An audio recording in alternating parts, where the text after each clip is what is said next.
ശബരിമല യുവതീ പ്രവേശനത്തിൽ CPM അവരുടെ തത്വങ്ങളിൽ നിന്ന് നേരെ ഒരു സമ്മർസാൾട്ട് അടിച്ചു എന്ന് മാധ്യമങ്ങളെല്ലാം റിപ്പോർട്ട് ചെയ്തു. അത് കേട്ടപ്പോൾ എല്ലാവരും വിചാരിച്ചു ഇത് അങ്ങനെ തന്നെ ആയിരിക്കും, സുപ്രീം കോടതിയിൽ ഇങ്ങനെ കൊടുക്കാൻ പോവുകയാണ്, യുവതീ പ്രവേശനം പാടില്ല, വിശ്വാസികളുടെ വിശ്വാസം സംരക്ഷിക്കണം എന്നൊക്കെ ഉള്ള രീതിയിൽ അത് എഴുതി കൊടുക്കും എന്ന് എല്ലാവരും വിചാരിച്ചു. ഞാനും കരുതി ഏതായാലും മാർക്സിസ്റ്റ് പാർട്ടിക്ക് നവോത്ഥാന തത്വങ്ങളിൽ നിന്നൊക്കെ ഉള്ള ഒരു പിന്മാറ്റം അത് കേരളത്തിലെ സാഹചര്യത്തിൽ അതുണ്ടാകും എന്നുള്ള ഒരു ധാരണ എനിക്കും ഉണ്ടായി. പക്ഷേ ഇപ്പോഴാണ് ഇവർ എഴുതി കൊടുത്തേക്കുന്ന കാര്യം മനസ്സിലാകുന്നത്. ഇവർ അവിടെ യുവതീ പ്രവേശനം പാടില്ല എന്നൊന്നും എഴുതി കൊടുത്തിട്ടില്ല. യുവതീ പ്രവേശനം പാടില്ല, അത് അവിടുത്തെ വിശ്വാസികളുടെ വിശ്വാസ സംരക്ഷണത്തിന് അത്യന്താപേക്ഷിതമാണ് എന്നൊരു നയം CPM എടുത്തിട്ടില്ല.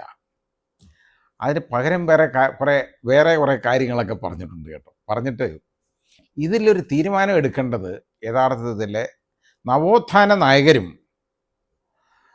പിന്നെ മതപണ്ഡിതന്മാരും ആണെന്നുള്ളതാണ്. ഈ മതപണ്ഡിതന്മാരാരാണെന്ന്, നവോത്ഥാന നായകന്മാരാരാന്ന് ചോദിച്ചാൽ അങ്ങനെ ഒരു സമിതി ഉണ്ടാക്കി അതിൻ്റെ ചെയർമാനായിട്ട് ഒരാളെ പ്രതീക്ഷിച്ചിരുന്നു കേട്ടോ. അതാണ് നമ്മുടെ വെള്ളാപ്പള്ളി നടേശൻ. ഇനി വെള്ളാപ്പള്ളി നടേശൻ ആയിരിക്കുമോ തീരുമാനം എടുക്കുന്നത് ശബരിമലയിലെ സ്ത്രീകളെ കയറ്റണോ വേണ്ട, യുവതികളെ കയറ്റണോ വേണ്ടയോ എന്നുള്ളതിൽ തീരുമാനം എടുക്കേണ്ട നവോത്ഥാന നായകരെന്ന് പറഞ്ഞു. നവോത്ഥാന നായകരെന്ന് പറയുന്നത് ഇപ്പോൾ മാർക്സിസ്റ്റ് പാർട്ടിയുടെ കാഴ്ചപ്പാടിൽ, അല്ലെങ്കിൽ ശ്രീ പിണറായി വിജയൻ്റെ കാഴ്ചപ്പാടിൽ വെള്ളാപ്പള്ളി നടേശനായിരിക്കും. അതുകൊണ്ടാണല്ലോ നവോത്ഥാന സമിതിയുടെയൊക്കെ ചെയർമാനും ഒക്കെ ആയിട്ടിരിക്കുന്നത്. അപ്പോൾ ഇനി വെള്ളാപ്പള്ളി നടേശൻ പറയുമായിരിക്കും അവിടെ പാടില്ല എന്ന് പറഞ്ഞാൽ നവോത്ഥാനം വന്നു കഴിഞ്ഞു, നവോത്ഥാന നായകൻ പറഞ്ഞു വേണ്ട, അങ്ങനെ ഒരു തീരുമാനം എടുക്കാൻ പറ്റിയേക്കും. പിന്നെ മതപണ്ഡിതന്മാരെന്ന് പറഞ്ഞു കഴിഞ്ഞാൽ യഥാർത്ഥത്തിൽ മതപണ്ഡിതന്മാരെന്ന് പറയുന്നത്, ഞാൻ ഇസ്ലാമിൽ, അതായത് മുസ്ലിങ്ങളുടെ ഇടയിലും അത് മുസ്ലിം സമൂഹത്തിലും അതുപോലെ ക്രിസ്ത്യൻ സമൂഹത്തിലും ഒക്കെയാണ് ഈ മതപണ്ഡിതന്മാരെന്നുള്ളത് ഞാൻ കണ്ടിരിക്കുന്നത്. വേറെ ആരും കണ്ടിട്ടില്ല. അപ്പോൾ ഇവിടെ പല മതപണ്ഡിതന്മാരും ഉണ്ട് മുസ്ലിങ്ങളുടെ ഇടയിൽ. അവിടെ സുന്നി, അതുപോലെ തന്നെ പിന്നെ ആ സുന്നി തന്നെ 2 വിഭാഗങ്ങൾ, പിന്നെ അതുപോലെ തന്നെ ബാക്കി പിന്നെ വേറെ ജമാഅത്ത് ഇസ്ലാമിയുണ്ട്, അതിൽ പണ്ഡിതന്മാരുണ്ട്. പിന്നെ നദുത്തുൽ മുജാഹിദീൻ KNM എന്നറിയപ്പെടുന്ന സംഘടന, അത് 2ആണ്. അതോ 2ആണോ അതിൽ കൂടുതലുണ്ടോയെന്ന് എനിക്ക് അറിഞ്ഞുകൂടാ. ഏതായാലും അതിൽ കുറേ മതപണ്ഡിതന്മാരുണ്ട്. ഇതെല്ലാം കൂടെ ഞാൻ ഈ പണ്ഡിതന്മാരുടെ ഒന്നും പുറകെ ഞാനിതിന് പോകാറില്ല. ഒന്നും എനിക്ക് ഇഷ്ടമുള്ള രീതിയിൽ ഞാൻ നടക്കുന്നു എന്നുള്ളതേ ഉള്ളൂ. പിന്നെ ഇതേപോലെ ക്രിസ്ത്യൻ സമൂഹത്തിലും കുറേ പണ്ഡിതന്മാരൊക്കെ ഉണ്ട്. പക്ഷേ ഈ ഹിന്ദു സമൂഹത്തിൽ ഈ മതപണ്ഡിതന്മാരെന്ന് പറയുന്ന ഒരു വർഗത്തിനെ കുറിച്ച് ഞാൻ കേട്ടിട്ടില്ല. സന്യാസിമാരൊക്കെ ഉണ്ട്, അതാണ്. ഇനി അവരെ ആയിരിക്കും ഉദ്ദേശിക്കുന്നതെന്ന് എനിക്ക് അറിഞ്ഞുകൂടാ. അപ്പോൾ അത് ആരെയാണെന്നുള്ളതിനെ കുറിച്ചും നമുക്കൊരു ഒരു ഒരു ഒരു വിവരവും ഈ കാര്യത്തിലില്ല.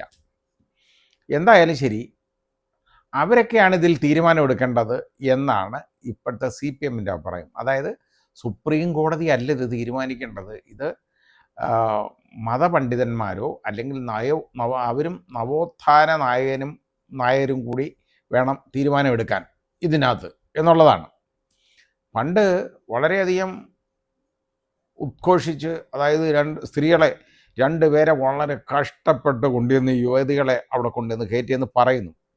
ഏതായാലും അങ്ങനെ സുപ്രീം കോടതി വിധി അങ്ങ് നടപ്പാക്കി. അതിൻ്റെ വിവരം മനസ്സിലാക്കിയെന്ന് എനിക്ക് തോന്നുന്നു, അത് അറിഞ്ഞെന്ന് തോന്നുന്നു. അതുകൊണ്ടാണല്ലോ ഈ ആഗോള അയ്യപ്പ സംഗമം ആ ഒരു ധാരണയിൽ നിന്ന് മറികടക്കാൻ, അതായത് വിശ്വാസികൾക്ക് ഏറ്റ മുറിവ് അതൊന്ന് ഉണക്കാനും ആ മുറിവ് കരിക്കാനും അതുപോലെ തന്നെ അവിടുത്തെ വിശ്വാസം സംരക്ഷിക്കാനും എന്നുള്ള ഒരു വ്യാജേനയാണല്ലോ ഈ ആഗോള അയ്യപ്പ സംഗമം സംഘടിപ്പിച്ചത്.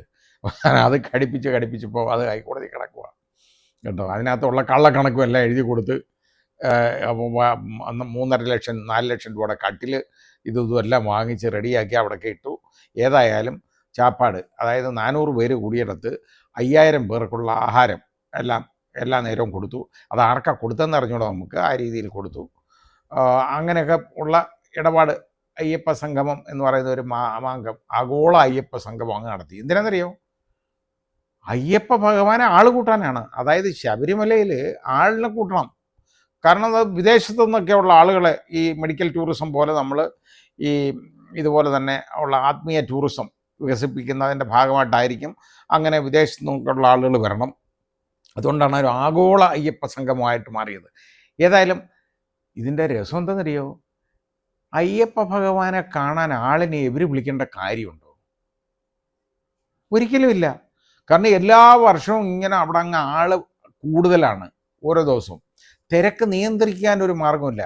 ഈ വരുന്ന വിശ്വാസികളെ ഉണ്ടല്ലോ, അയ്യപ്പനെ കാണാൻ വരുന്ന ആളുകളെ, അവരെ മര്യാദയ്ക്ക് അങ്ങ് കാണിച്ചു വിട്ടാൽ മതിയായിരുന്നു. അത് ചെയ്യാനുള്ള ഇവർക്ക് കഴിവില്ല. ഇനിയും കൂടുതൽ ആളുകളെ വിളിച്ചു കയറണം പോലും. ഇതാണ് കാര്യം. അതിനാണ് ഇതുണ്ടാക്കിയത്. ഏതായാലും അത് പൈസ അടിക്കാനാണെന്നുള്ളത് എല്ലാവർക്കും മനസ്സിലായി, കോടതിക്കും മനസ്സിലായി. അത് ആകപ്പാടെ അതി കുരുങ്ങിക്കിടക്കാണ് അങ്ങനെ ഒരു സംഭവം. അത് ഏതായാലും അതിലങ്ങ് റെഡിയായിട്ടുണ്ട്. അങ്ങനെ അതിന് ആ ആഗോള അയ്യപ്പ സംഗമം അങ്ങോട്ട് വന്ന സമയത്താണ്, അത് കഴിഞ്ഞ ഉടനെയാണ് ശബരിമല സ്വർണ്ണക്കൊള്ള വിവാദം പുറത്തു വന്നത്. അതിനകത്ത് ആകെപ്പാടെ വിഷമിച്ചു. അതിന് പാരഡിപ്പാട്ടിറങ്ങി, പാരഡിപ്പാട്ടിനെതിരെ കേസ് കൊടുത്തു. വേറെ പാരഡികൾ ഇറക്കുന്നു, അതിന് മറുപാരഡി ഇറക്കുന്നു. ഇത് ഏതായാലും ഒരു 3 മാർക്സിസ്റ്റുകാർ, CPM-കാർ കുറേ നാൾ ജയിലിൽ കിടന്നു. കുഴപ്പമില്ലാതെ ആഹാരമൊക്കെ കഴിച്ച്, പബ്ലിക്കിൻ്റെ ചിലവിൽ ആഹാരമൊക്കെ കഴിച്ച് കിടന്നു. ഇപ്പം വെളിയിലോട്ട് ഇറങ്ങിയിട്ടുണ്ട്. എന്നിട്ടും അവരുടെ പേരിൽ നടപടിയൊന്നുമില്ല. ഇപ്പം പതുക്കെ ഒരു അനക്കം വെച്ചിട്ടുണ്ട്. ഒരു നോട്ടീസ് കൊടുത്തിട്ടുണ്ട് പത്മകുമാറിന്. പത്മകുമാർ ഏതെങ്കിലും വിധത്തിൽ ഇതിൽ നിന്നൊന്ന് ഒഴിഞ്ഞു പോകണം എന്നുള്ളത്. കാരണം പത്മകുമാറിനെ പറഞ്ഞു വിടാനുള്ള ധൈര്യമില്ല. കാരണം പത്മകുമാർ വാ തുറന്നു കഴിഞ്ഞാൽ വേറെ വലിയ പ്രശ്നങ്ങൾ സംഭവിക്കും. അതുകൊണ്ട് അങ്ങനെ വാ അടപ്പിക്കാനായിട്ട് ഉള്ളൊരു മാർഗ്ഗമാണ്. ഏതായാലും പത്മകുമാറിൻ്റെ കാല് പിടിക്കാനേ മാർഗമുള്ളൂ. അല്ലാതെ അയാൾ എനിക്ക് ഇറങ്ങിപ്പോൾ മനസ്സില്ല എന്ന് പറഞ്ഞു കഴിഞ്ഞാൽ ഇവർ പുറത്താക്കാനൊക്കെ വളരെ ബുദ്ധിമുട്ടാണ്. നേരത്തെ അങ്ങനെ ഇവർക്ക് നടപടിയെടുക്കാമായിരുന്നു, അതെടുത്തില്ല. അതിൽ കൈപൊള്ളിയെന്ന് ഈ തദ്ദേശ സ്വയംഭരണ എലക്ഷൻ, ആ തെരഞ്ഞെടുപ്പ് കഴിഞ്ഞപ്പോൾ മനസ്സിലായി അതി കൈപൊള്ളിയെന്ന്. അപ്പോൾ അതിനുശേഷം ചെയ്യുന്ന പണി എന്താണ്? അങ്ങ് ഉദ്ഘാടനങ്ങളല്ലേ. രാവിലെ ഉദ്ഘാടനം, ഉച്ചയ്ക്ക് ഒരു ഉദ്ഘാടനം, വൈകുന്നേരം ഉദ്ഘാടനം എന്നും പറഞ്ഞ് ഇങ്ങനെ ടൈം ടേബിൾ വെച്ച് ഉദ്ഘാടനം നടത്തിക്കൊണ്ടിരിക്കുകയാണ്. അങ്ങ് ഉദ്ഘാടനങ്ങളാണ്. അത് കണ്ടുകൊണ്ട് സ്പോർട്സ് വകുപ്പ് മന്ത്രി ഉദ്ഘാടനം നടത്തി. എന്തെന്നറിയോ?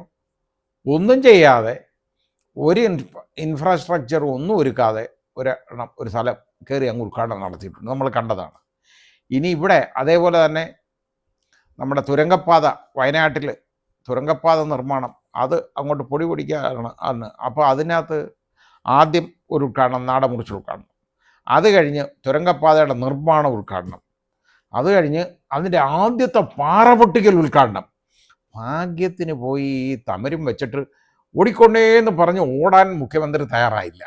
അതൊഴിച്ചാൽ ബാക്കിയെല്ലാം കഴിഞ്ഞിട്ടുണ്ട് കേട്ടോ. ഇതുപോലെ ആയിട്ടുണ്ട്.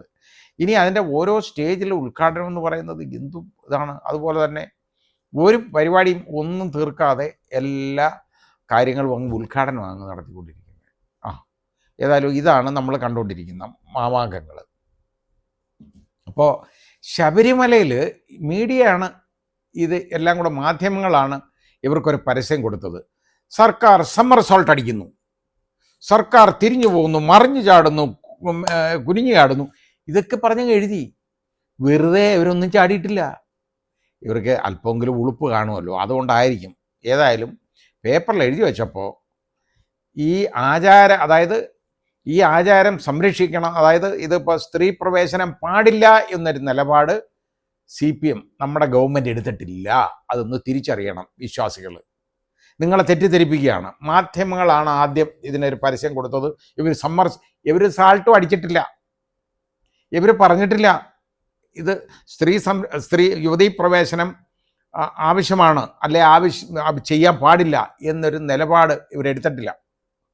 യുവതീ പ്രവേശനം അവിടെ പാടില്ല എന്നൊരു നിലപാട് ഇവരെടുത്തിട്ടില്ല. അതുപോലെ ഈ യുവതീ പ്രവേശനം ഇല്ലായ്മ, അതായത് യുവതികളെ പ്രവേശിപ്പിക്കില്ല എന്നുള്ളത് ഒരു എസെൻഷ്യൽ റിലീജിയസ് പ്രാക്ടീസ്, അതായത് മതപരമായ അവശ്യമായ ഒരു നടപടിക്രമമാണ് എന്നുള്ള ഒരു കാഴ്ചപ്പാടും അത് എടുത്തിട്ടില്ല. ഇതൊരു എസെൻഷ്യൽ റിലീജിയസ് പ്രാക്ടീസ് അല്ല എന്നുള്ളതാണ് അന്ന് സുപ്രീം കോടതി പറഞ്ഞത്, 5 അംഗ ബെഞ്ച് പറഞ്ഞത്. ഇപ്പോൾ ഇത് അതിന് സർക്കാർ അതും വെച്ചുകൊണ്ടാണല്ലോ ഇതുപോലെ യുവതികളെ പ്രവേശിപ്പിക്കാൻ പോയത്. ഇപ്പോൾ ഇതൊരു എസെൻഷ്യൽ റിലീസ് പ്രാക്ടീസ് ആണ് എന്നൊരു വാദം പോലും നമ്മുടെ ഗവൺമെൻറ് സുപ്രീം കോടതിയിൽ ഇപ്പോൾ എഴുതി കൊടുത്തിട്ടില്ല. അത് മാത്രമല്ല, ഇത് അവിടെ പാടില്ല, യുവതീ പ്രവേശനം പാടില്ല, അത് വിശ്വാസികളുടെ വിശ്വാസത്തിനെ ഹനിക്കുന്നതാണ്, അത് ചെയ്യാൻ പാടില്ല എന്നൊരു സ്റ്റാൻഡും എടുത്തിട്ടില്ല. സമസ്താപരവും പറഞ്ഞ് ഇത് എടുത്തിരുന്നെങ്കിൽ നമുക്ക് മനസ്സിലായേനെ ഇവരൊരു സാൾട്ടും അടിച്ചിട്ടില്ല, സമ്മർ സാൾട്ടും അടിച്ചിട്ടില്ല. അതുകൊണ്ട് ഇവരുടെ മുൻ നിലപാടിൽ നിന്ന് ഒരു മാറ്റം ഉണ്ടായിട്ടില്ല എന്നുള്ളത് ജനങ്ങളൊന്ന് തിരിച്ചറിയണം.